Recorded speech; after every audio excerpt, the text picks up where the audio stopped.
Hello, and welcome in to Hive Media. Welcome in to another edition of The Swarm. It is CJ. We are back at it again. Today is the sports edition of The Swarm here on the Hive. We're going to be talking a little baseball, some Hall of Fame chatter. We're going to, training camps in the NFL are in full force. We've already had some injuries. We've had some cuts. We've had all sorts of things. So we'll talk about that a little bit and then just kind of whip around any other topics in the world of sports. But we are here for the first of two episodes. Now, we'll say this right at the top. So this week, normal, the sports episode comes out on Wednesdays. The wrestling episode comes out on Fridays. Starting next week, there is going to be a little bit of change in the way that the Swarm will be released. Two things. One, we're doing a little flipperoo. So starting next week, the wrestling show will be the first show that comes out for the Swarm every week. That'll still be coming out on Wednesdays, so you'll still expect and should be expecting a Swarm episode. In America, by the way, American time. Yes, and Wednesdays. Now Wednesdays everywhere. So it's going to be releasing Wednesday night-ish over in Australia, and it'll be up by the time you're waking up on Wednesday morning in America for breakfast, it'll be out. Nice little car ride listen. Exactly. You can listen to it on the car ride home. If you don't finish, you can save the rest for the traffic on the way back. We got you. So on Wednesdays, starting next week, it will be the wrestling show of the Swarm.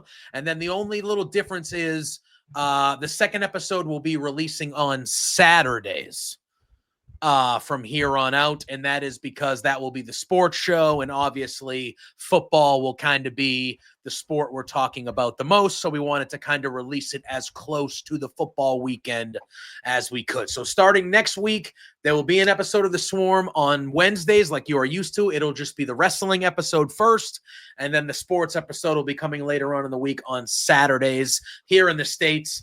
It should be coming out a couple hours before the college football kickoff every Saturday, so you can listen to our opinions about pro football, college football, anything else that's going on in the sports world before you're settling in for your college football action, which should be a good time.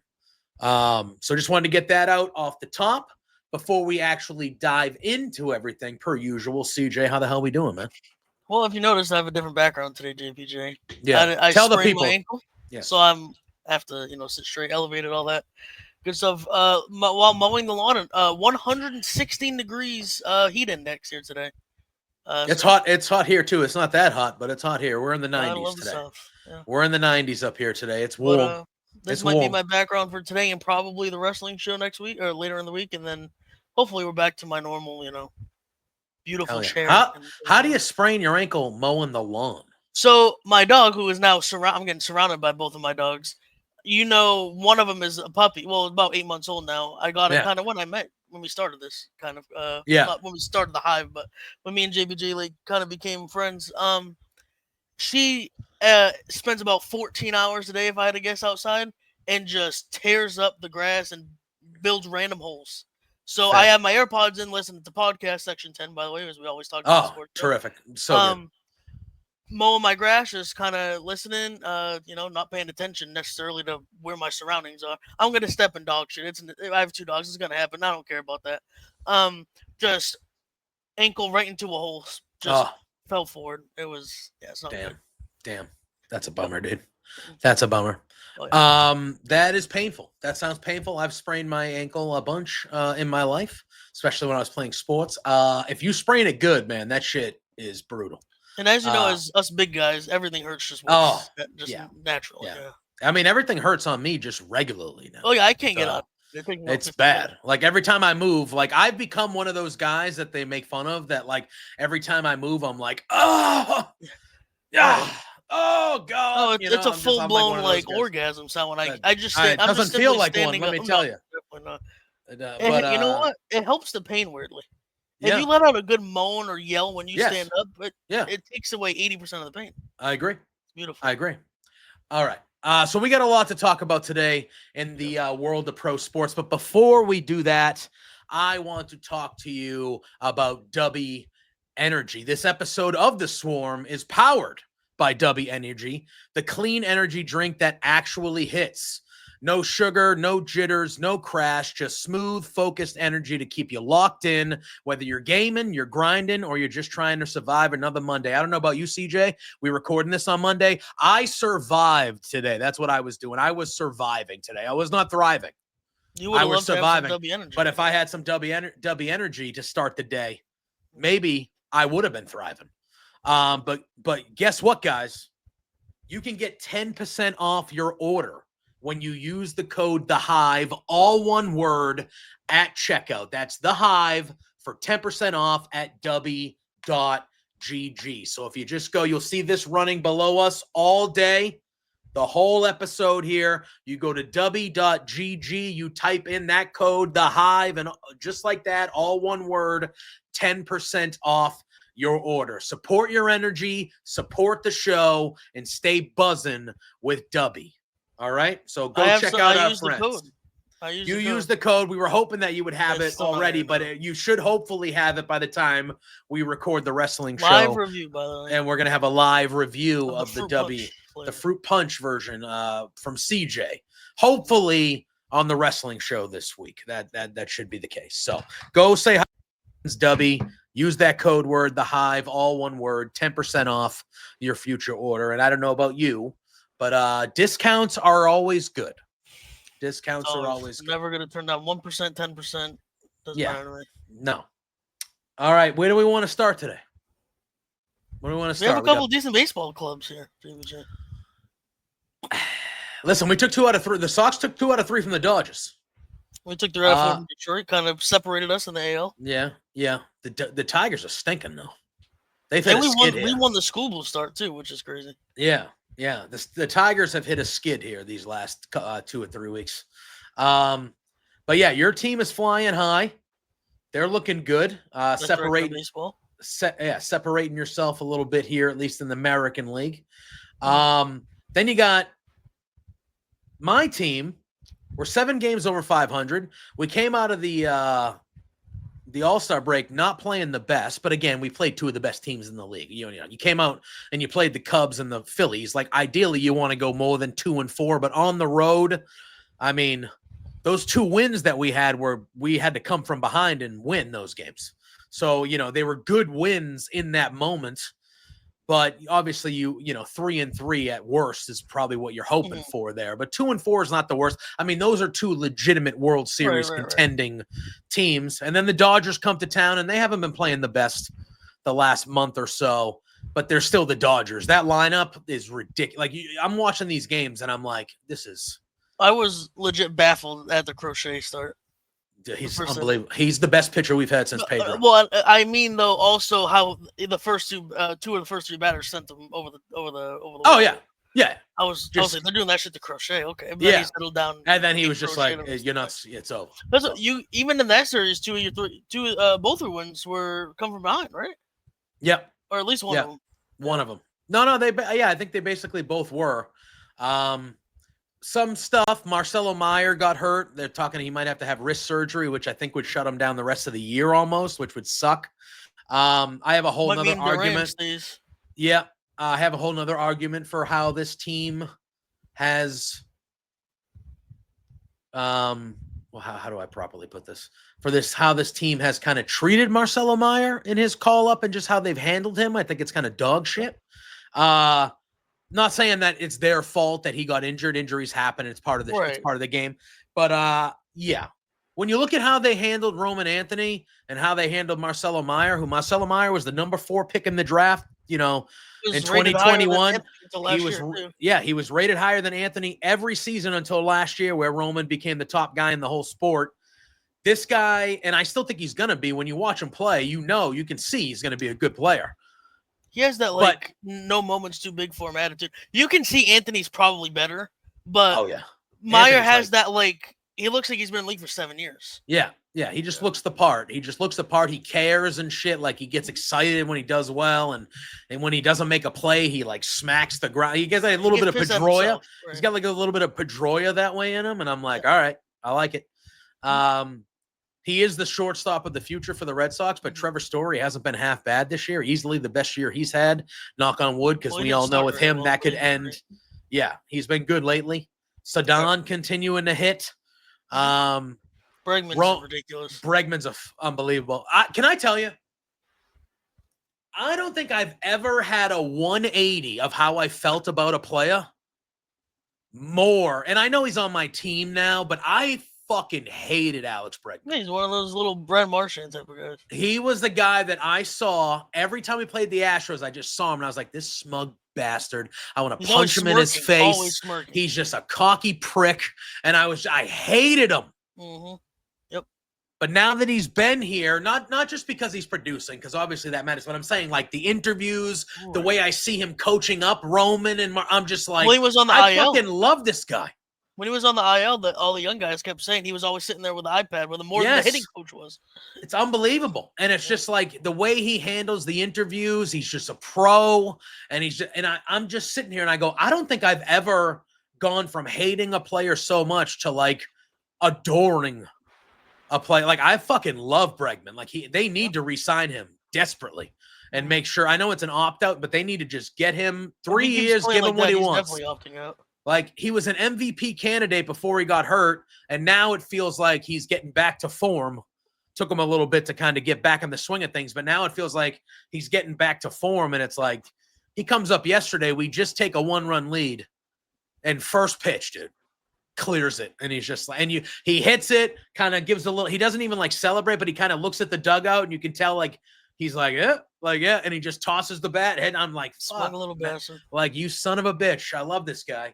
Mm-hmm. Garrett Crochet, I said it a few minutes ago. He is the best pitcher we've had since Pedro. It did not look good in the first couple batters, though. No, but every time, it's almost to the point now where it's like, oh, we need a win. Crochet's pitching, we're winning. That's what it feels like. And I have not, even when Sale was here and he had that great first year and he was really good. And I liked Sale a lot. He was accountable. He just had a bad run of luck. You can see he's fucking been dominant since he's been in Atlanta. Yeah, literally. Like he just had a bad run of luck here, but I liked him. He was good. We don't win that World Series without him. Like that trade will always be worth it to me. Yeah. Because we got the World Series and he was a good player. But like, I haven't felt this way about a pitcher. Like when Crochet's pitching, it's like my brain, I'm like, oh, well, that's a win. Like I don't even think we're gonna lose. You don't even know who you're playing. No, just like, oh, it doesn't matter. He's gonna give us 6 or 7 innings, 1 run, 9, 10, 11 strikeouts. Like that's all he's gonna do. Even when he gets beat, that game against the Cubs last weekend that we ended up winning, he got beat around that game. 8 hits, only like 4 strikes. That was his worst start, bro. Yeah, like he got beat up early on against the Dodgers, but he ended up with 10 strikeouts through 6 innings. I think he only gave up 1 hit after the second inning or some shit like that. Like, and that's against the Dodgers. Like that's against that lineup is ridiculous. So I just, I don't remember feeling that way about a pitcher that we've had since like the height of Pedro, where it was like, oh yeah, what are you going to do? You're not going to touch him. You're not going to touch him. So yeah, and your team is 20 games over 500. We got absolutely dog walked Sunday, but that's okay. That's all right. You're playing the Orioles now. You're gonna fucking kill them. Orioles. 4 games in 3 days. Yeah. Oh, you got double header? Doubleheader tomorrow. Yeah. Well, Tuesday as you watch this. We're the only team that hasn't had an off day since the All-Star break, by the way. Yeah, but that's working in your favor. Yeah, but I think yesterday might be a sign like, okay, the guys are kind of... I was going to say, trust me, as a guy whose team won 10 in a row before the All-Star break and the way that they came out. Yeah. You know, it was like, that was like the worst timing. And obviously we weren't going to win like 20 in a row. Right. But like, they might have gone more than 10 if they didn't have a 5-day break right in the middle. You know what I mean? So your team is looking real good. Best record in all of baseball. Mm-hmm. They have a half-game lead on the Brewers and the Cubs that start a series tonight. They're both 62 and 43. That's a doozy. It's in Milwaukee. And you guys have Minnesota, I believe. We have Minnesota. We better not be leaving Minnesota without Joe Ryan. Yeah, I'll take a couple. We better not be leaving Minnesota without Joe Ryan in tow. Just tell them to switch dugouts. Yep. Figure it out. You're there? Figure it out. Christian Campbell's raking the ball in AAA now. Trade him. Oh, you're going that far on him. No, I said it last week that I think their biggest chip that they should try to trade is Christian Campbell. Yeah, but affordable the start contract. Of the year, I mean, it's not that far. No, but now look at he's still a top 10 prospect in all of baseball. Oh, yeah. So you trade him, you trade that whatever that pitcher's name is, Tolar or Tolek, whatever the fuck. Tolle. You trade him, you trade Christian Vasquez. Not Christian Vasquez. You trade Christian Campbell. Throw something else in there. Give me Joe Ryan. Well, I think that would get it done. If you put Campbell in it, I think that gets If you went Campbell and Tolle, that should get you Joe Ryan. Yeah. That should get you Joe Ryan. Joe Ryan's very good, but he's not Paul Skeens. I don't think no, he's not Paul Skeens, JP. No, he's not. Well, nobody's Paul. No, but he's like, I would say he's. But he just started the All-Star game. Yeah. So, no, I'm talking about Joe Ryan. Yeah, Joe Ryan. Yeah, he just started the All-Star game. No, it was Skeens and Scooble. Oh, I thought Joe Ryan started. He made the All-Star game anyway. Yes. But I think that you get a top 15 prospect in baseball and your highest rated pitching prospect. Yeah. That gets that. I would think. Yeah. I mean, you never know, but yeah, I just feel like is that your number one target? You can snap. Obviously, if you snap your fingers, you want Paul Skeens and Tariq Scooble. That's not happening. But if you snap your fingers, realistic targets, is that your number one? Yeah, Joe Ryan would probably be my number one. If you could have two. I want Yandy Diaz, man. Okay. Because I feel the last couple days. Yeah, and Yandy plays first base, decent defense. He can hit. He's not a big power guy, but he's a good hitter. Yeah. And he's a right-handed bat. You can stick him 6th or 7th in this lineup, and you got another right because we're lefty heavy, and it's first. But don't get me wrong, Abraham Toro has filled in remarkably for what I was expecting from him. Yeah. But no, if we're gonna seriously make a run at the playoffs in a weak American League, I know your team is pretty fucking good, but in a weak American League, and now Judge could be gone for they're saying Judge might need Tommy John. Well, it looks like he's going to avoid it or at least try to, but they're also saying he might not be able to play the field the rest of the year because he can't throw. Yeah, so then he's a DH the rest of the season. Okay, well, look at as long as he can. You hit. never know though. He has one heavy swing and he misses. That blows that up. We saw what Shohei did. Shohei was recovering from Tommy John all last year. He had the best fucking statistical season of all time. So 50-50. You shitting me, dude? Yeah. Oh, you know who we can talk about is Nick Big Dick Kurtz. Big Dick Nick Kurtz. Yeah. Holy shit! And they swept the Astros. 22 years old, rookie. About 7'8". Yeah, he's a tall motherfucker. Tall drink of water. 6 for 6. 4 bombs. 8 RBI. 8 RBIs. Maybe I thought it was 9 even. It was 8. 19 bases total. 19 total bases. And the double that he hit was inches away from being a 5 home run game. On a podcast that never has happened. The Carabas' other podcasts, not Section 10. Baseball is dead. Yeah. They were Jay Hay was like a super stats nerd. If anybody doesn't watch that show, there would have been a home run in I think 9 ballparks. That would have been the first ever 5 home run game in the history of baseball. That is crazy. Shout out to the A's. They don't have much to root for ever. So no, they have some young play. Him, Jacob Wilson. Jacob Wilson was an all-star. Yeah, I like Brent Rooker. Jacob Wilson started the All-Star game at shortstop. He shouldn't have. Payne, you should have. But he started the game. Yeah, Rooker's a borderline All-Star. He was in the Home Run Derby. He was. I like Brent Rooker though. He's a good middle. I mean, their pitching is just they have Severino. That's basically it. And he's not even that great. Yeah. That I'll tell you what, a Brent Rooker type would be high on my list if available. It'd be high on a lot of people's list, I would say. I need 6 bullpen arms for the Blue. I don't care about anything else. Yeah. I feel like our bullpen is as strong as it's ever been. The Red Sox, like in the last handful of years, we need another starter. So that would be, Ryan. People are saying Sandy Alcantara. He's not pitching. I'll buy low on him though. He only makes me $10 million a year. If you can buy low and not have to give up anything crazy for him, he's under control, which is nice. And it's 1 year removed from Tommy John, so he could be back to normal next year. And he has Cy Young stuff. Oh, for sure, he's won it, and he's a guy that I would keep the eye on. Yeah. But if you're saying that there's 2 guys that I would want. It's Joe Ryan or Dylan Cease. Those would be the 2 guys Dylan Cease. that I would want. Just a hard throwing, a lot of break type of guy. Yeah. we're rooming for a lot of the same guys, which concerns me.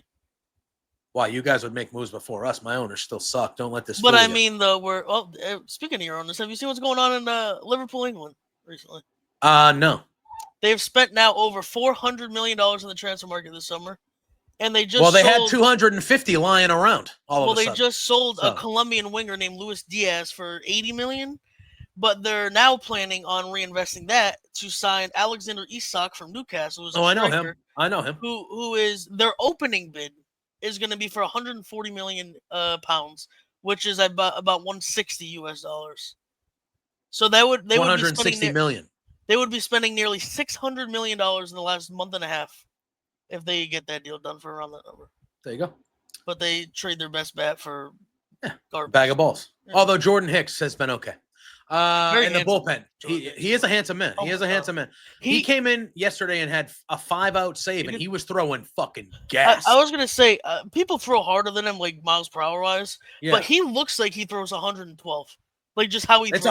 It's 101 on the radar. Like it looks like he throws 120 for something. Yeah. He just looks like he throws hard. Shockingly, since they kind of brought him up and he's been in the bullpen, they've kind of made him either a 7th or 8th inning guy. Right. Yesterday, he closed the game because Chapman got hurt, which hopefully it's nothing serious, but they had to take him out of the game because he has been – that's another example, piece of shit human. But holy crap, has Chapman – I did not expect him to be as dominant as he has been. It is incredible how great he's been. But, yeah, Hicks has looked good for now. And now, guess what? 2 starts in a row down in AAA. That Kyle Harrison looking like a stud. Well, he was what, a top 20 prospect last year. Yeah, he was a top. Exactly. So we'll see. Hall of Fame yesterday. MLB Hall of Fame. CJ, if MLB Hall of Fame, 5 people got into the Hall of Fame. It was headed up by Ichiro Suzuki. Just a great player. CC Sabathia was also involved. Billy Wagner, one of the great closers. His son plays for the Blue Jays. Yep, one of the great closers. That's what the Blue Jays did. They just drafted everyone's kid. Yeah, Bo Bichette. They had Bo Bichette. They had Kevin Biggio. They had Will Wagner. They had Vladdy. They're just like every good player in the 90s and 2000s. Not a bad idea. Draft their kid. Not a bad idea. What was incredible is I don't know if it still is, but the AA affiliate is in Manchester. Manchester, New Hampshire for the Blue Jays, the AA affiliate. Oh, yeah. The New Hampshire Fisher Cats. The Fisher Cats, yeah. And like 3 years ago, 2021, 2022, Bo Bichette, and maybe not 3 years ago, it's probably earlier than that, but like Bo Bichette, Vladdy, they were all playing down there. And I used to go to games like once or twice a month just to see all these fucking guys. Just see him rake because I knew Blue Jays fan. No, I wasn't, but I was like, I'm gonna go see Vladdy Jr. for $10 because everyone's saying this kid hits the ball 600 feet. And I went to 5 games that summer, and Vladimir Guerrero Jr. hit a home run in all 5 games. And I went, all right, well, he didn't spend very long there. No, I went, all right, well, he looks all right. Just to get on Vladdy for a second. My dog is losing her mind. Hold on, come on, there you go. She's old and small; she can't jump off the bed. There we go. So I got to direct her towards her stairs so she can walk down them. So she has stairs.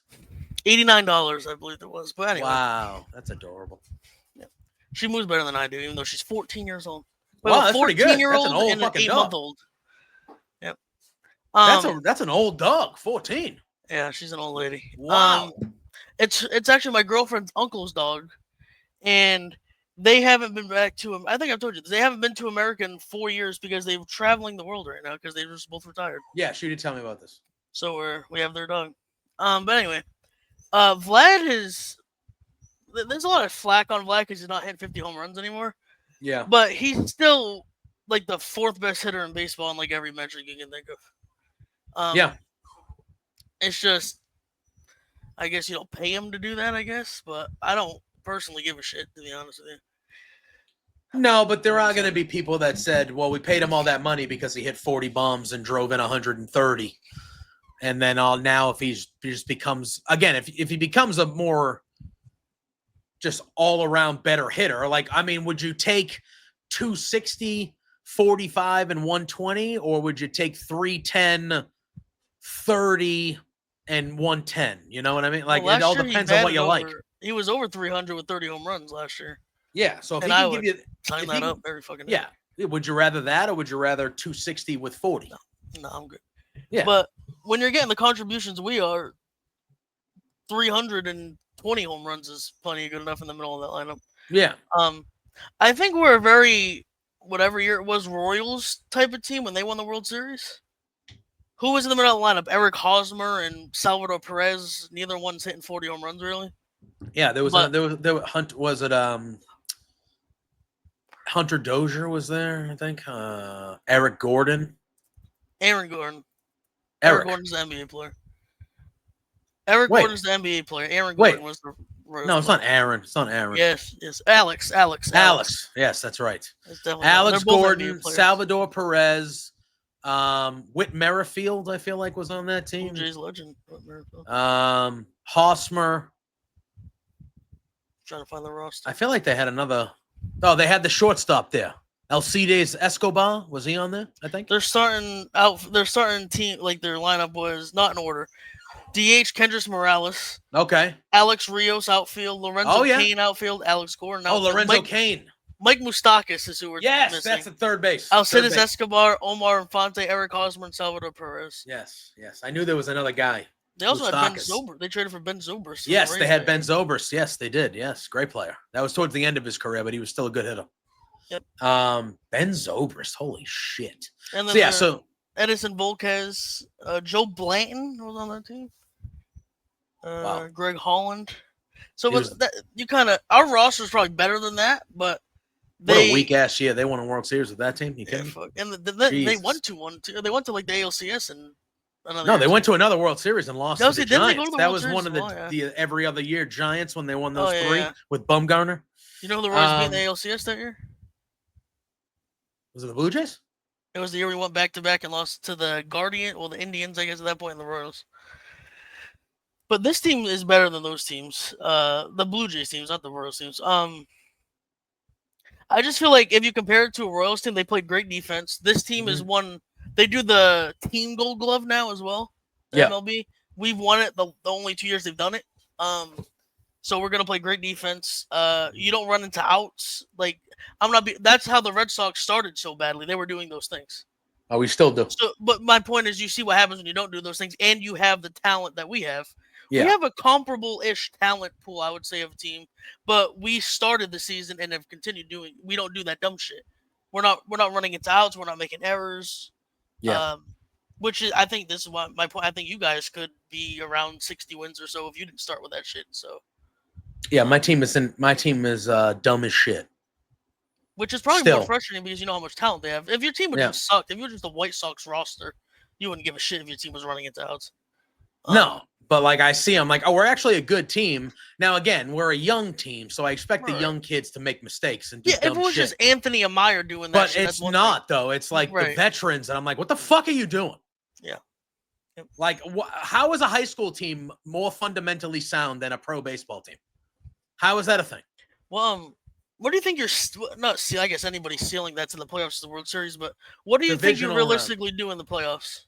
I think we could win the wild card round and lose in the divisional round. Probably You'd probably be playing us or the Tigers. Well, it depends. I feel like if we play you, anything goes because I feel like if you play anyone in your division, anything can happen because you see each other so much. We rake at Fenway, though, is the only thing I would say. You do. I feel like we would win all the games at Fenway, maybe lose here. But I was going to say, I feel like we would win the games in Toronto. So, but I also think that might be the one thing we would get you with, especially is if you do the dumb shit. But I think the lack of experience on the Bregman might get you in that situation. That's fair. I don't know. I just feel like, listen, it all depends. If we go get Joe, get Thursday Joe Ryan, depends a lot too. Thursday depends a lot. We have to make the playoffs. But if we're going into a playoff series and you're telling me that in games 1, 2, 5, Bayo's not a horrible 3. No, Bayo's great, but I like Bayo as a 3 way more than I like him as a 2. Even though I think he's been very good. If you want to win a World Series, he's probably your 3 though. Yes, but if you're telling me that we can have Garrett Crochet and Joe Ryan in games 1, 2, 5, 6, or 7, if they're pitching 4 games combined in a 7-game series. it's going to be difficult for any team. Well, especially in the playoffs against you guys. In game 1, unless you're playing the Tigers, you favor your pitcher by a lot, I would say. If it's Crochet, yeah, it's going to be Crochet. Very good, but they're not Crochet no. or Scoop. The Yankees, they have a bunch of high-end guys, but they're not Scooble and Crochet.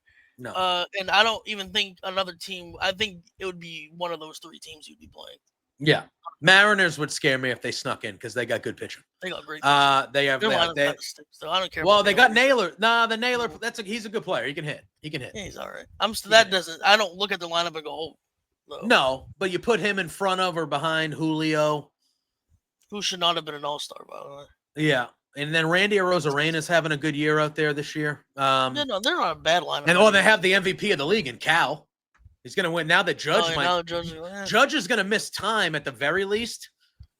It's got to be Cal. Has to be. I think he's the betting favorite now. Cal almost immediately it flipped, and he's the betting favorite for the MVP because Judge. I don't think Judge will lead any category.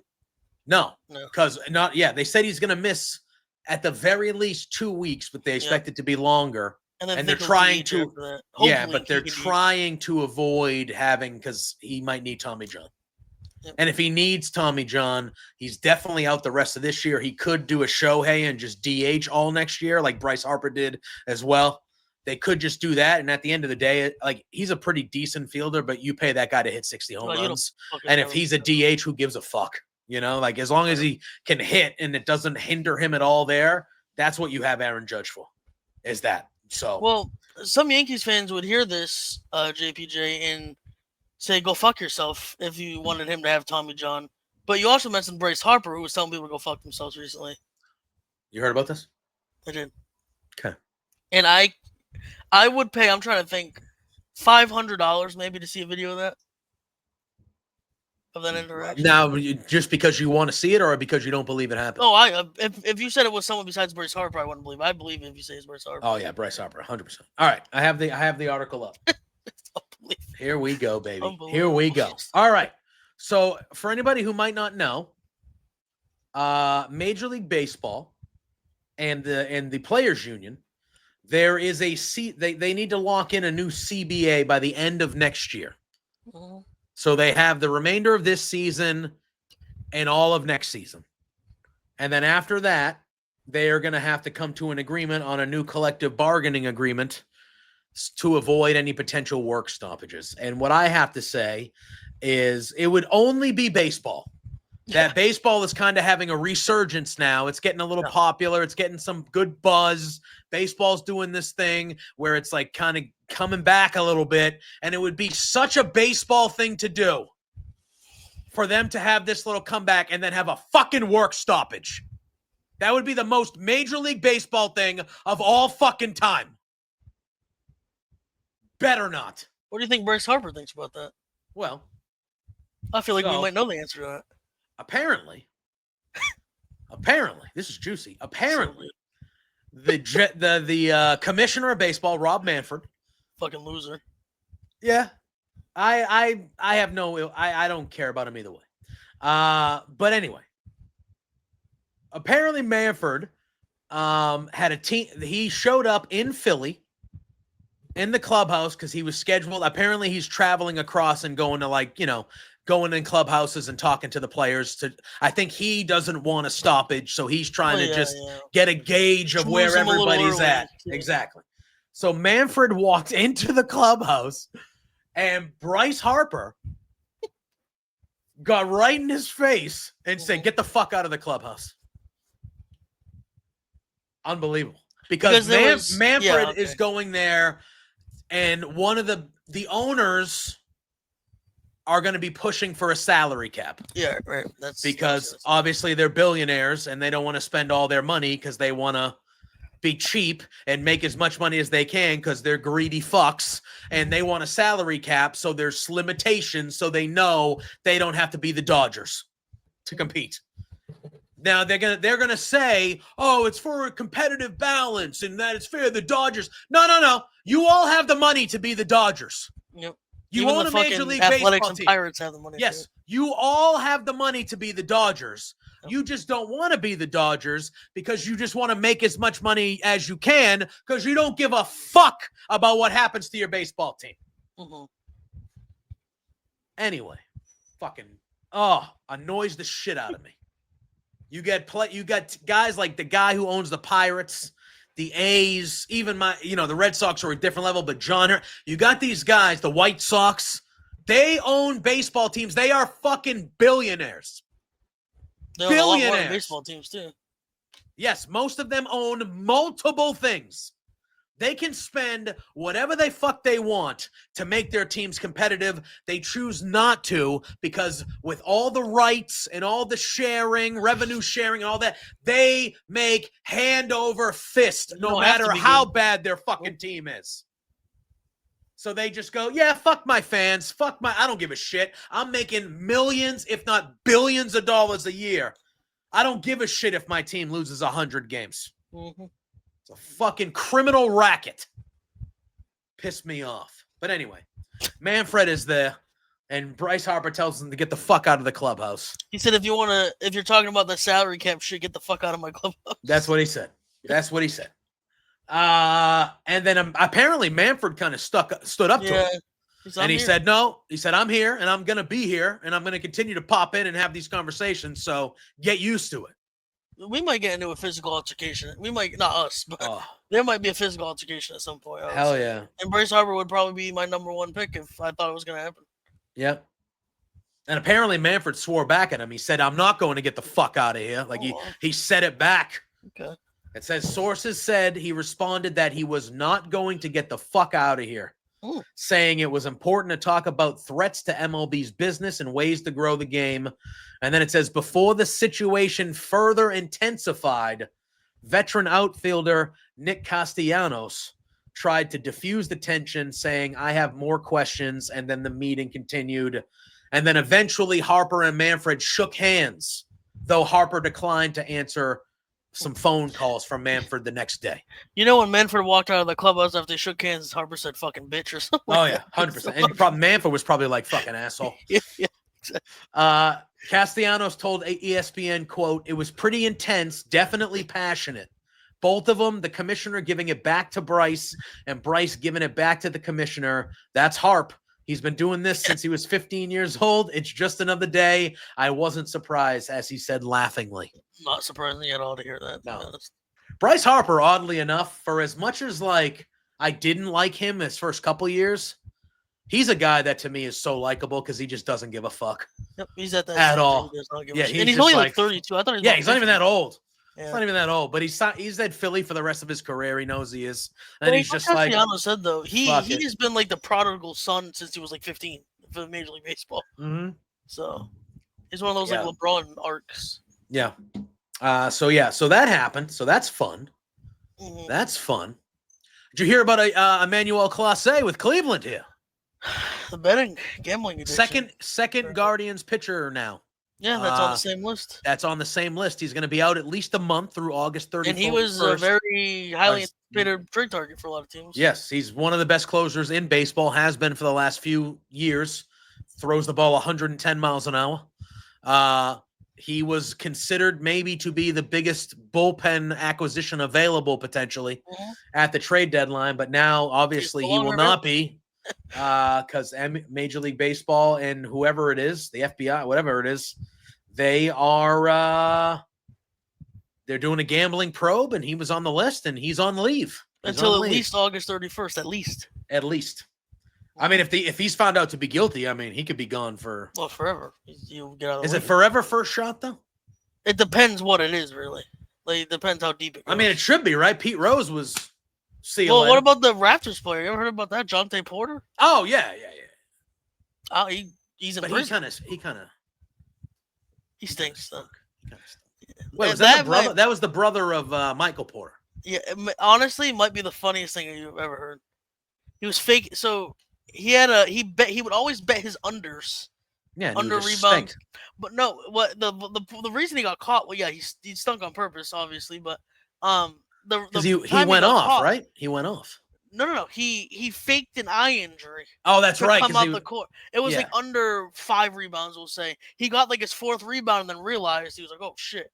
And then just never came back in the game.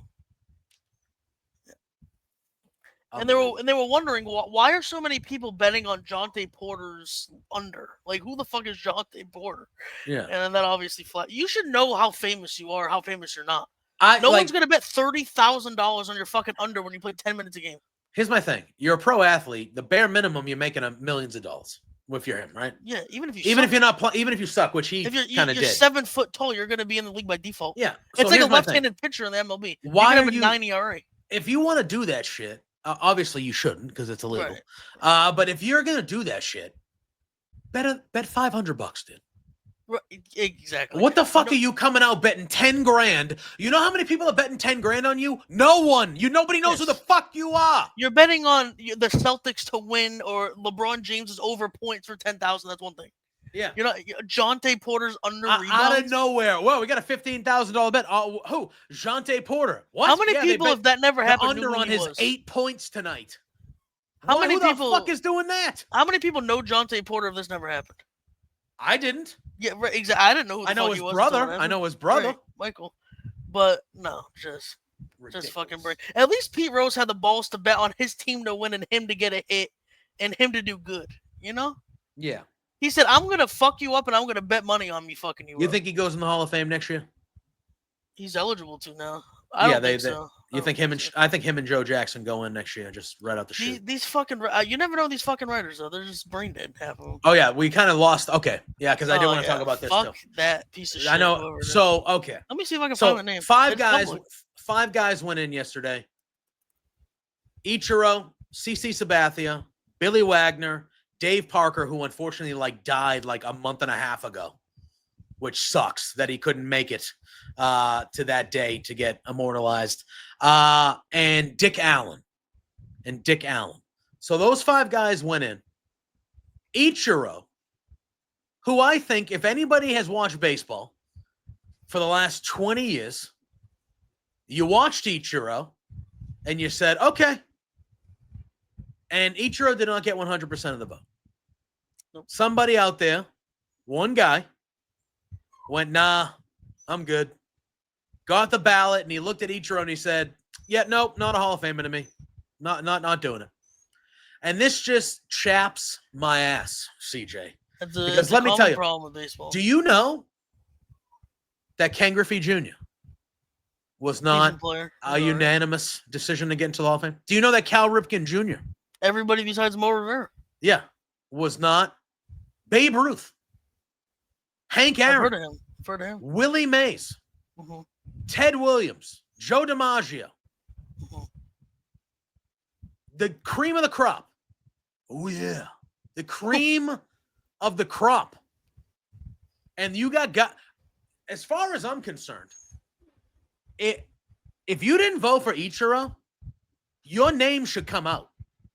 And you should be able to be asked why.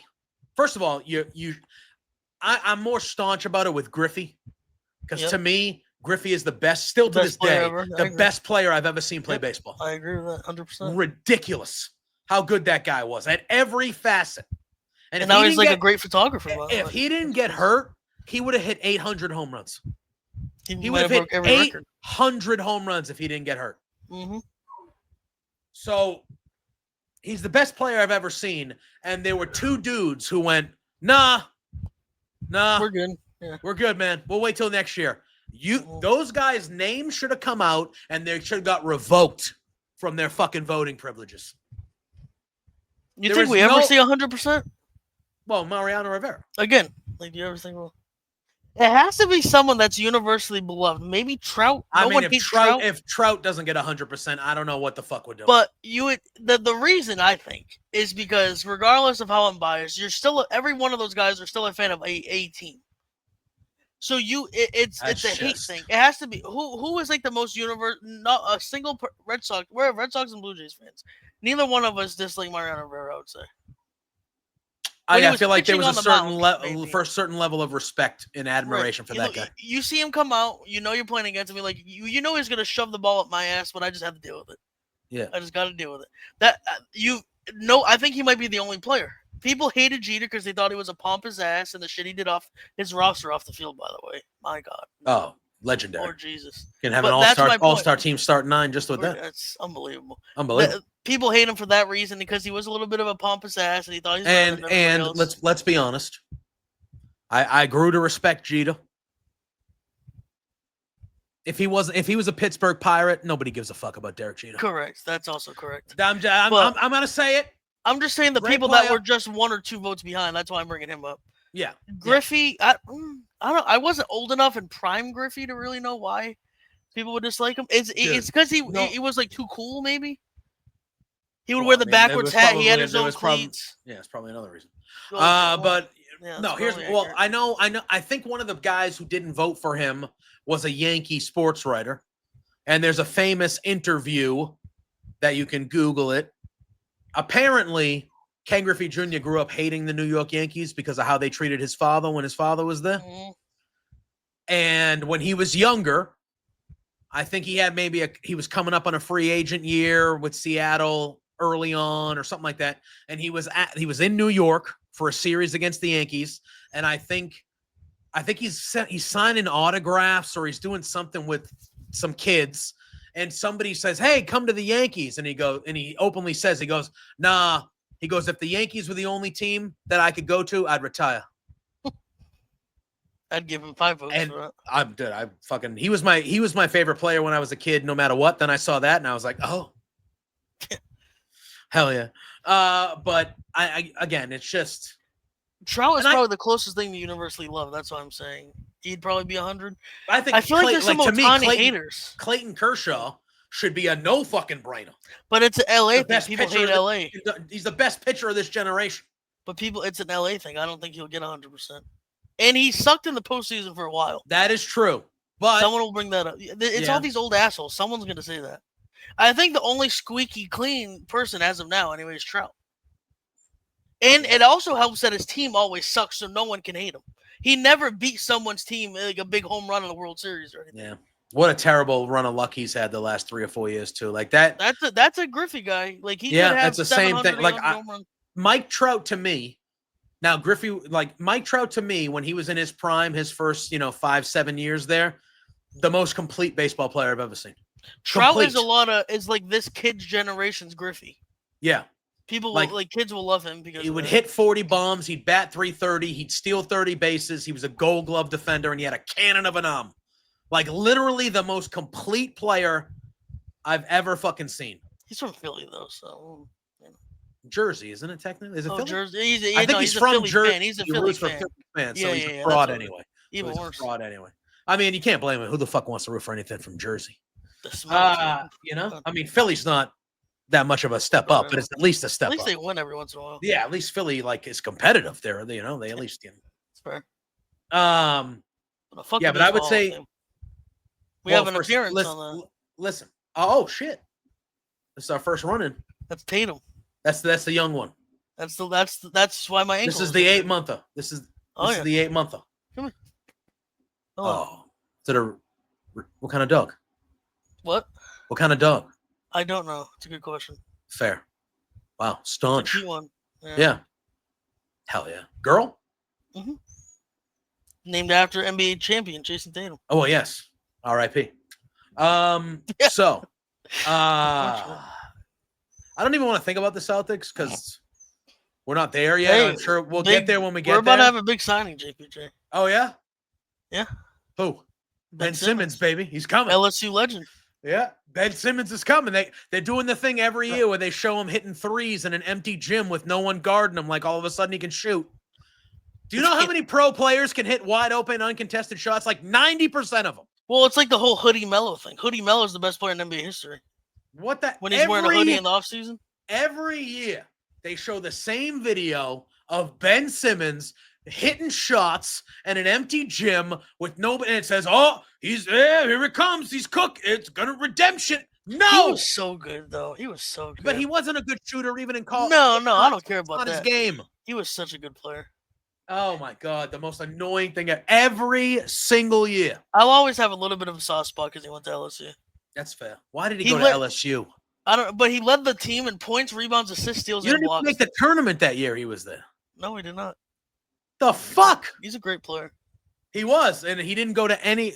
Listen, I know you like LSU. I'm not doing this to judge you, but in basketball, they don't fucking matter. And so they're average. We're not completely irrelevant. But you've never been a You've never been a favorite. When Shaq was there, we were. Life. Well, that's different. Well, that happened though. Yeah, okay. I'm talking. We're champions under Pete Maravich. Okay, the great. That was in the '60s, bro. Still happened. Hey, you know what? He became a great Celtic after that. But no, what I'm saying is, when Ben Simmons was the number one touted guy, he didn't go to Duke. He didn't go to North Carolina. He didn't go to Kansas. He didn't go to any. He went to LSU, and I think that should have been a hint to everybody that maybe something ain't right. Something ain't right. No, I knew there was a reason. It was because his godfather was an assistant coach. Okay, that's fine. I knew it was a family. But if you're gonna be that guy and that you go to Duke. You go to where you're gonna compete for the best. You're gonna try to win a champ. Cooper Flagg is from Maine. He knew he was gonna be the number one pick in the draft before he even committed. From America, though.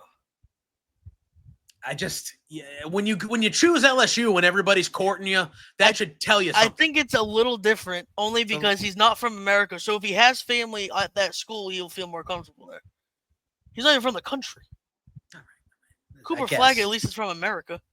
Yeah, lifelong Boston Celtics fan.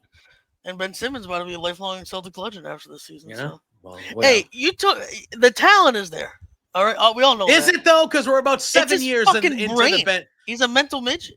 And what happens here? What do you think that changes if he shows up in Boston? I think he'll have no pressure. We're not supposed to be good. He hasn't had any pressure the last two teams he's been on. Hey, we need his skill set. If he can prove to be 60% of what he was in the first 3 years, we need that skill set. We don't have anybody that can play like that.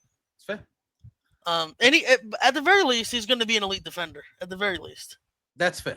Amazing defender. I'd be all right. With it. It sucks we cut him. See you later. Who gives a shit? Yeah. All right. Jason Tatum out of his walking boot, by the way. Did you see that? He's not playing at all this year, right? We got to go into that with the mentality that he's maybe. Listen, I feel like it's best if we go in not expecting him to play. I think he does play. Okay, but if you have that mindset and then it doesn't, you're going to be disappointed. You got to go in. He's not playing. Okay. That way, when it gets to the end of the season, and because listen, even without him, we're going to be like a 6th seed. Like even without him. Although if we're starting fucking Hector Gaza or whatever the fuck. Hey, Hugo Gonzalez, have some respect. He's baby Luka. No, I'm not talking about him. Oh, Luka Garza? Luka Gaza. Yeah, baby Luka. 2-time player of the year at Iowa. Oh, whoop-de-fucking-do. What, 9 years ago? No, like 5. Okay. Iowa. Give me a break. Hey, and he was still player of the year. That's impressive. Yes, and what's he done in the league he's never been in the league? To be fair, he's not going to be like fucking Shaq, obviously. He's going to be our starting center. But to be fair to him, did you see who he got drafted by? No. He spent his whole career with the Timberwolves. They only have bigs. He never had a chance. Naz Reid, Rudy Gobert, Julius Randle, before that cat, they've never had a chance. I get it. And he can shoot. I'm fine. This is all a buy low, see someone can stick here. I'm fine with it. What if he proves to be good? He can be a backup next year, get good minutes. He can be the new Luke Cornett. I'd be okay with it. I have a bone to pick with you about our next subject, by the way. What? How do you know? If you want to quickly transition to the NFL's training camp. Yeah, we can. Okay. You have a bone. What was your biggest gripe about Drake May last year? If you could only pick one, he didn't win football games. He didn't. Why? Because he would what? He would make mistakes. Rookie mistakes. Again, this is not me taking a dance here, but it's a good sign early. In all of his incompletions that he has thrown in training camp, this is alleged. Obviously, I wasn't there. It is. He has 0 turnover-worthy plays because now he's just throwing the ball away and shit like that. Yeah, which again, that is second-year growth. If that translates to the regular season, will you get off him for that? Well, first of all, I'm not on him. I think he's going to be good this year. Like, I'm not on him. That is an improvement he has made, if that happens. Well, yeah, obviously. Okay. Right, again, I am expecting him to take a second leap and be better with more structure and more smartness around him. But at the same time, I just can't just automatically assume. I have a gripe with the New England media as well. On the opposite side, I have to talk about that. Like complete, like not a good thing, like a bad thing. Oh well, Christian Gonzalez left camp today. That's not hurt his leg first play. He walked off at least. Limped off. Yeah, and he did not return. Now it's early, plenty of time. Right. So hopefully it's not anything too serious, and hopefully it's just a precautionary, like, hey, fucking take it easy. Yeah. The rest of the day, go fucking watch some film or some shit. Fine. But of all the guys, there's two guys we definitely cannot lose. And Drake May and Christian Gonzalez are those two guys. Shitty Drake May, we can't lose. Yeah. First of all, I have never said that he was shitty. I have never said that he was shitty. I just said that even with the circumstances of last year, you would have liked to have seen him win more than one game. Because I'm sorry. I thought you had him as QB3 on the team. No, I didn't. Caleb Williams had just as bad a situation. Caleb Williams stinks. Yeah, okay, but he won more games than Drake May did. A better team. He had better weapons. What happened when they played each other too? By the way, I could have sworn the Patriots. That was Drake May's only win. That was Drake May's only win. You know it's bad when Joe Milton has as many wins as Drake May did. Joe Milton started one game and Drake May started 11. I get it. Anyway, real quick, I'll just mention this quickly, and then we can get into like actual things. And I hope that it's like you. You hope I'm right with the Drake May thing off, but you're just saying be careful, like whatever. I'm saying the exact same thing, but for Stephon Diggs. These motherfuckers are acting like we have prime Randy Moss again on the team. Have you seen these goddamn reports?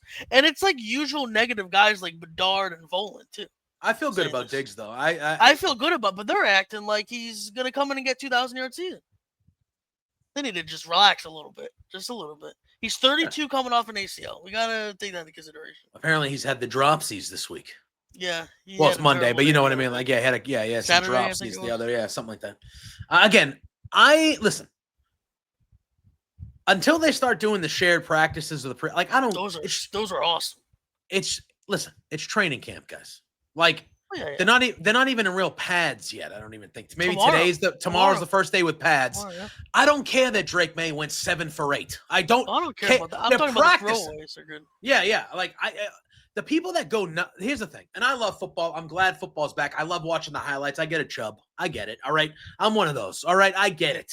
But at the same time, the people that like call in this stuff way one way or the other. Yeah, 13 for 14 with. It's like it's fucking practice. Or they go the other. This guy's washed. Release him. Like yeah. Oh, Drake May threw fucking 4 picks on day 1 of training camp. Oh, what if he's not good this year? It's who gives a shit? Yeah, no, I agree. It's not real. I will say this though: the joint practices for me are way better than the preseason. I agree. Those are there's fights every year too. The joint practices to me are the most important thing that happened this whole time because I want to know how they play against. Because in those joint practices, the players last year? The players give a fuck. Do you remember what happened last year? Yeah, we got in a brawl, didn't we? No, they the reports were, and this ended up how the season began. The whole season, that the Eagles literally looked like they were playing a high school football team. Yes, yeah. And that proved they won the Super Bowl, and we were the second worst team in the league or whatever. Yeah, so it proved to be right. But I think we have the Commanders this year. Does that sound right? We have a couple. We have 2 different ones. But I think that's the first one, and that's a good gauge too. I would say to how we are. Yeah, because that's who you hope to be. You hope your quarterback he was both rookies, but you know what? You hope your young quarterback takes a jump and all the veterans you signed around him prove to be as good as they once were at the previous team. That you hope to be the Commanders this year. How they were last year. So the first one is actually August 6th. That's the first one. Yeah, it's next Monday, I think, right? Yeah, so that's the Washington Commanders, and then we're doing one with the Minnesota Vikings as well. 2 playoff teams, so yeah, that's 2 good gauges. The one with the Commanders is at Gillette, so that'll be for the home New England crowd, and then the one with the Vikings is in Minnesota. I love both of those. Yeah, so we'll be traveling to do some joint practices there as well. So perfect. I like that. Two playoff teams with good coaches, good players. That's good. That'll be a good test. Hey, and I think that has both units getting tested a lot because when you're doing the Minnesota one, You don't have any film on JJ McCarthy, so you can't have any thing on that. And then also you're playing against the best receiver in the league too. Yeah. Those practices, and he's probably not gonna play in the preseason game, so who gives a fuck about that? No. But him and Gonzalez, they'll be smacking each other around, talking crazy shit. You know that. So. Oh yeah. Especially it's always the corners and receivers talking the most shit on the field. So. Yep. I agree. Those are, and then the Commanders have a very good defense. Obviously Jaden Daniels, unbelievable year last year.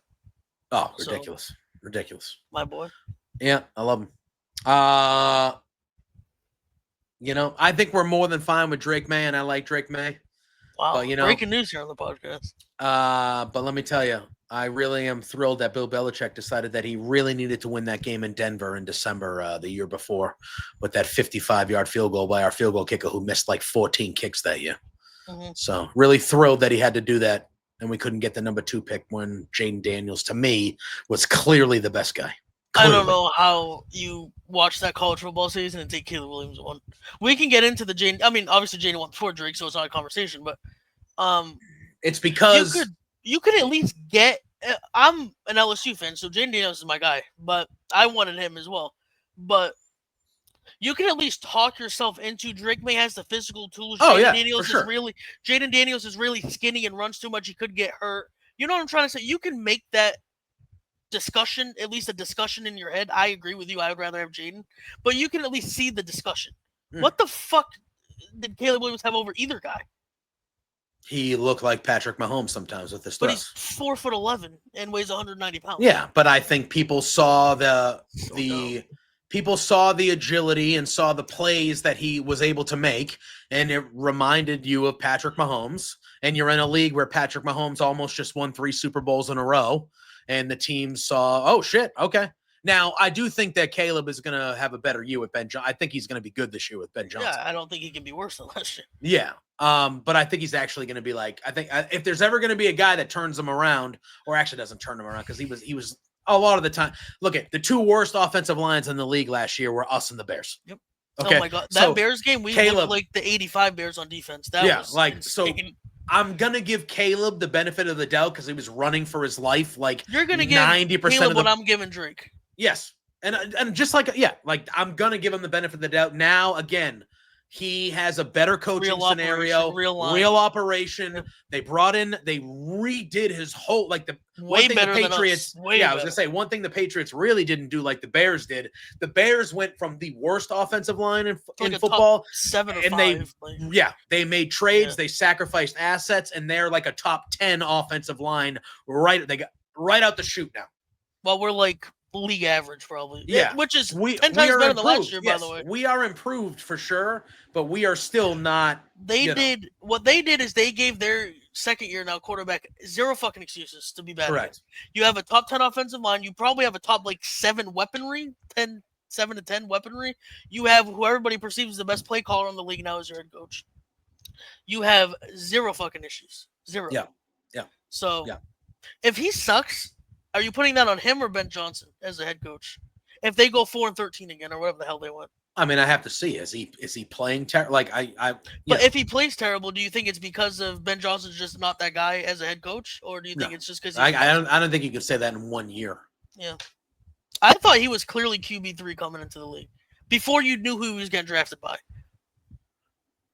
I mean, I had Jaden, Drake, and Caleb in that order. The discussion to me all of that year was who's going number 2 behind Caleb. I knew he was going 1, but I had him as I thought he was going to be QB3, like in my power ranking. Yeah. Or whatever. But that whole draft, though, when all is said and done, that draft could have produced 6 starting quarterbacks. Like when you talk about those first 3, but then there's Bo Nix, there's Michael Penix, there's J.J. McCarthy.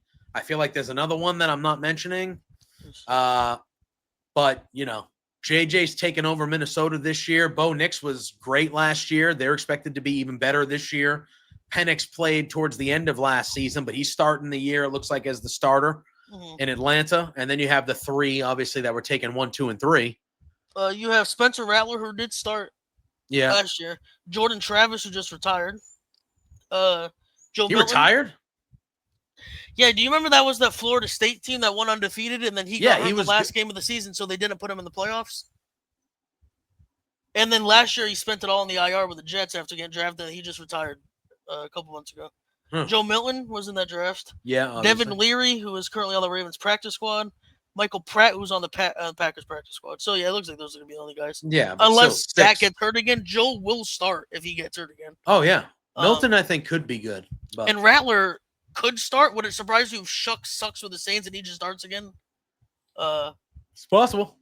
I believe he's still 3 years younger than Shuck. And Rattler's like already started for a year in the league and Shuck is in his rookie season. Yeah. Yeah. Ridiculous. Drake May is 5 years younger than a rookie quarterback in the league right now.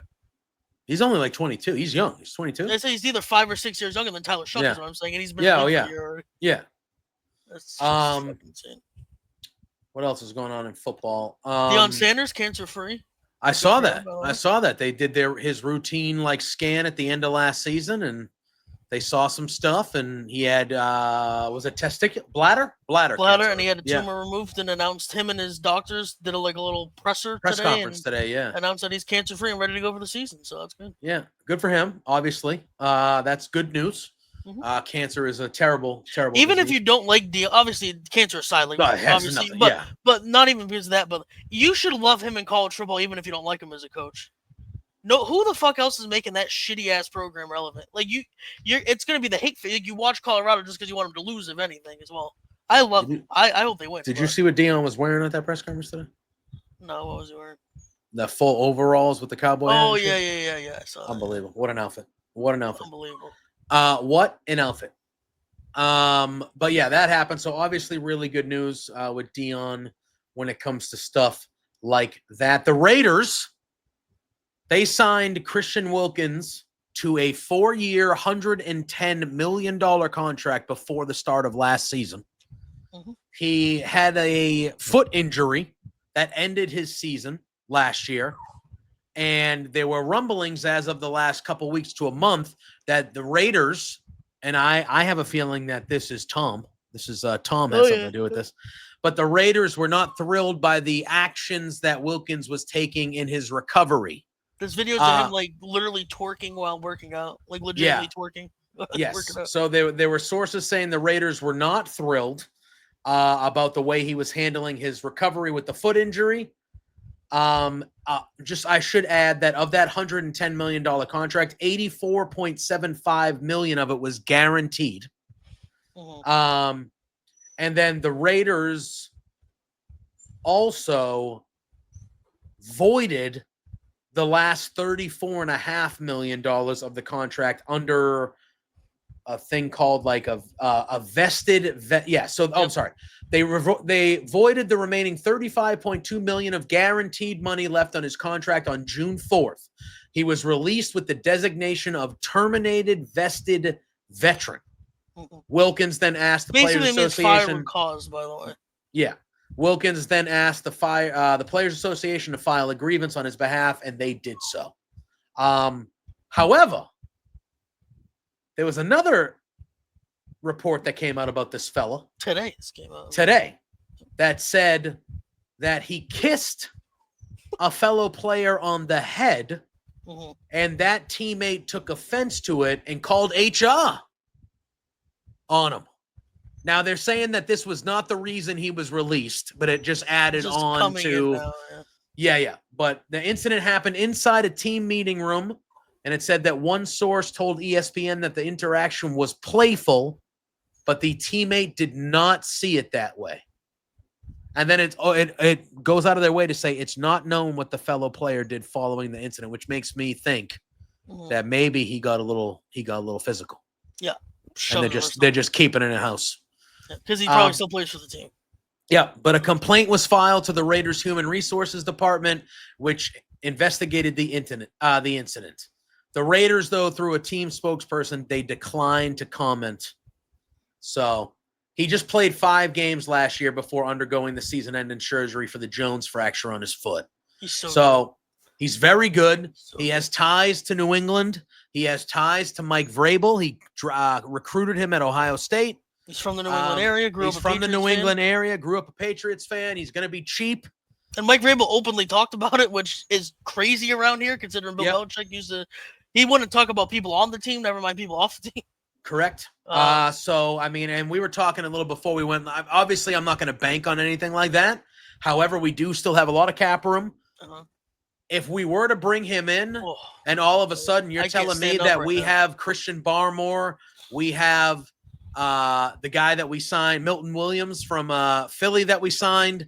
You bring in Christian Wilkins and the kid that we drafted from Florida State that they're saying could be a rotational starter right out the chute. You're kind of creating kind of what the Eagles did, how the Eagles would just have this rotation of studs that would just go in there. So even when the backups were in, these guys could start on half the teams in the league. And because everybody's kept fresh. Yes, and their legs are fresh, they're fresh, and it's just relentless. And I feel like if this were something that the Patriots were, I'm sure. Farmer, Florida State guy. Yes, he's looked there. That was a steal in that draft to get him as late. He was one of those guys like Jared Wilson and Kyle Williams that we drafted that everybody projected them to go like 20, 30 picks earlier than they actually did. Yes. He was one of those guys. Yes. So instead of, when we had the old man, Bill, drafting players 2 rounds before they were supposed to be drafted, we're actually getting steals. JPJ, the Patriots, I have so much good graces with everybody that's gone on. The coaching staff, we could go 0-17, and I don't know if I would be upset. Everything just seems so much fresher and happier, doesn't it? Yeah. Yeah. It makes me a little nervous, though, to be honest with you. Now listen, that's why I'm where I'm at, and you get on my ass all the time. No, I get on your ass only because of the Drake May comment. No, nothing else. I just wanted to see. Look, he should have won 3 games. That's it. No, not asking for a lot. 1-0. No, you play 11 games. I don't care what team you're on. He was on the worst roster in the NFL. Okay. Now he's on like the 16th or 15th best roster in the NFL. Yeah, all right, I get it, but I'm still saying, yeah, there's been plenty of guys on the worst rosters in the league, and they've won football games. Can you name one? Yeah, Matt. Well, I mean, yeah, dude, Matt Stafford did it for a decade. He won games. He went 0-17 1 year. 1 year. Okay. And then, but I'm saying, like, I'm getting 1 win is not enough. I'm sorry, it's just not enough for me to feel. If he started those other 6 games, he might have won 3 or 4. Maybe, you never know. When Jacoby Brissett has more wins than you, it is what. I mean, whatever. It's true. Sorry. Drake May wins all the games he won. The 2 games he won. Now, I think that Drake May will win a good amount of games this year. As much as people were sucking Joe Milton's dick week 18, Drake May would have threw for 900 yards against that Bills defense and probably ran for 200. Again, I have not seen any proof that he can do that. So you have no proof he can play against 4th-string players? Like Joe Milton? You want Joe Milton? You would rather him over No. Milton, right? No. Okay, then, so. Although I don't think we should have got rid of Milton. I do. He was the worst quarterback I've ever watched play college football. Okay. At a top school, anyway. Like, I'm sure there's like a D3 quarterback. But I just feel like we didn't get enough for him. So he started 1 game against seniors. Yeah. And he was a 6th-round pick. Yeah. Well, how much do you want for him? A 1st? I mean, no, but what did we get? When did I get a 4th? A 5th? Yeah, we should have at least got a 4th, but I would have pushed for a 3rd. He started 1 game against 4th-string. Yeah, somebody would have done it. Well, then why didn't they? Because I just think they wanted to get rid of him because the reports are that he was a dick to Drake May. And Joe Milton came out and said he loves Drake May the other day. Yeah, but the reports around here were that he was kind of shitting on May all last year, like, I'm coming for your job. Coming for your job. Keep losing games, I'm coming for your job. He will never get anybody's job.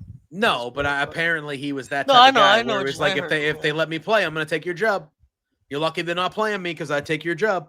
That was the most fun game I've watched in 3 years as a Patriots fan, though. I'll give Joe Milton. Yeah, because we were supposed to lose. It was very fun, but very upsetting at the same time. That's 2 drafts in a row. What's it like watching a team and like wanting to win? Like, it's crazy to think about a winning football team. Well, here's my thing, though. I always find that it's bad karma if you root for your team to lose.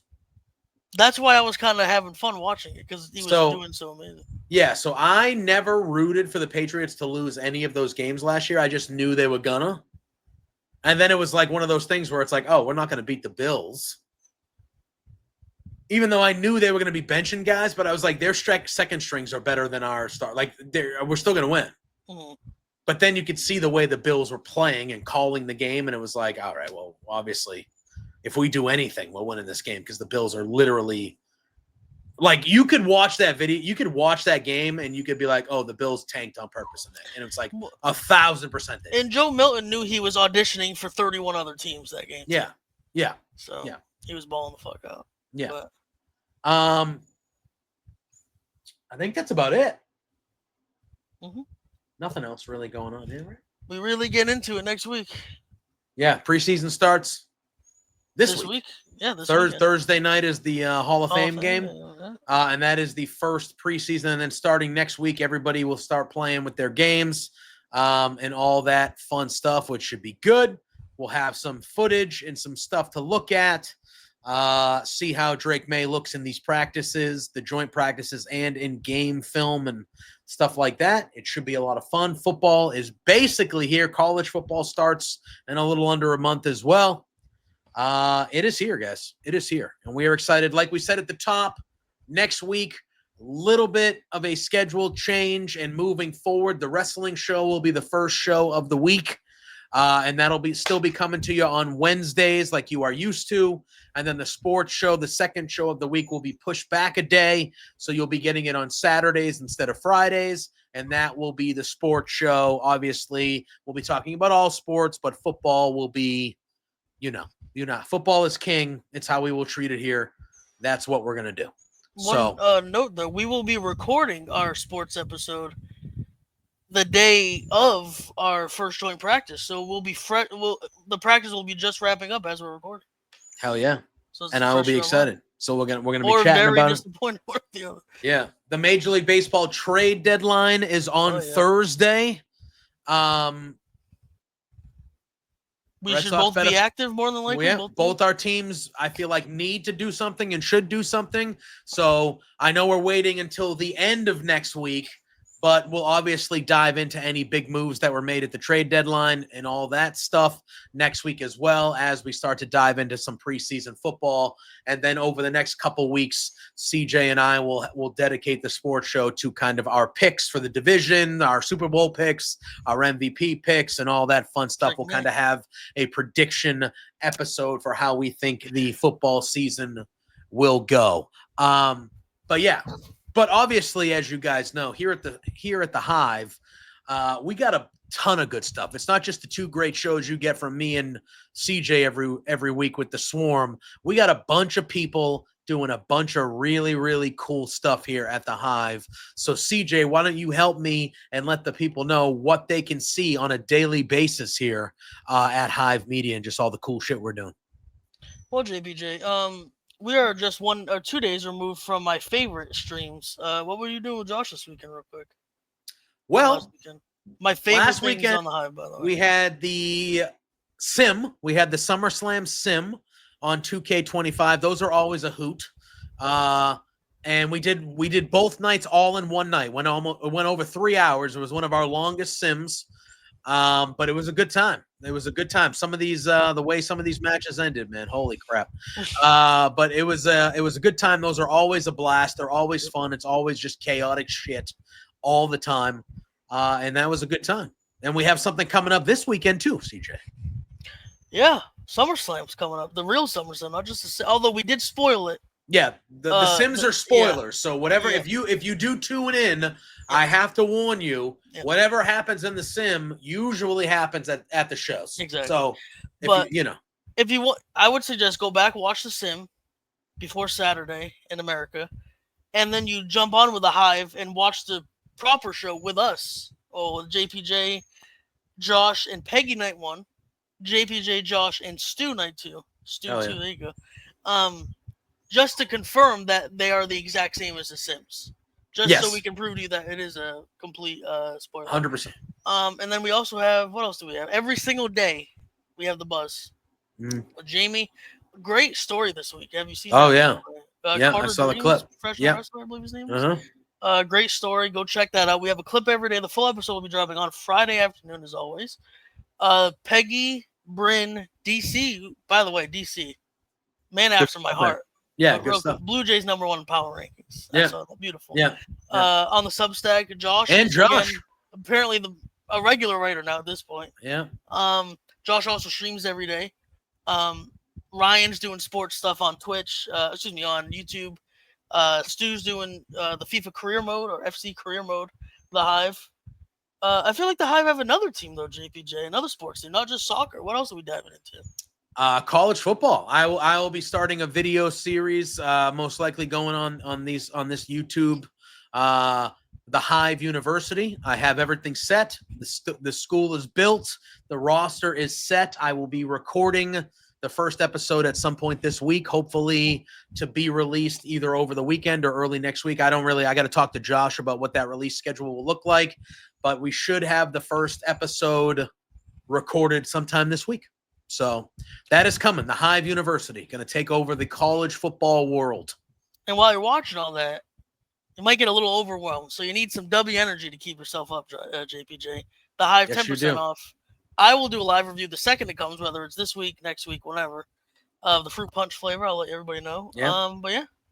W.GG, the Hive, all one word, 10% off your order. No jitters, no sugars, just clean energy, baby, with our friends at W. So, CJ, let the people know where they can find you, and then we'll do our thing, and we will get up on out of here. CJF Wrights on Twitter. That's about it. Love it. You can follow me at JPJ Loves Gaming. You know where to find me here a couple times a week over on Love Wrestling on Thursdays. We do some body slam stuff as well for some wrestling content and all of that stuff. Follow me, JPJ Loves Gaming. You'll get all the notifications and stuff for that. For CJ, for myself, as always, give everyone a follow here at the Hive _media. You don't want to miss it, man. We're doing some really good stuff, and it's just going to get bigger and better from here on out. So give us a follow. Don't miss any of the news, any of the announcements, all fun stuff like that. CJ and I will see you later on this week when we'll be talking some pro wrestling. Till then, have a great rest of your week, and we'll see you soon. Peace out.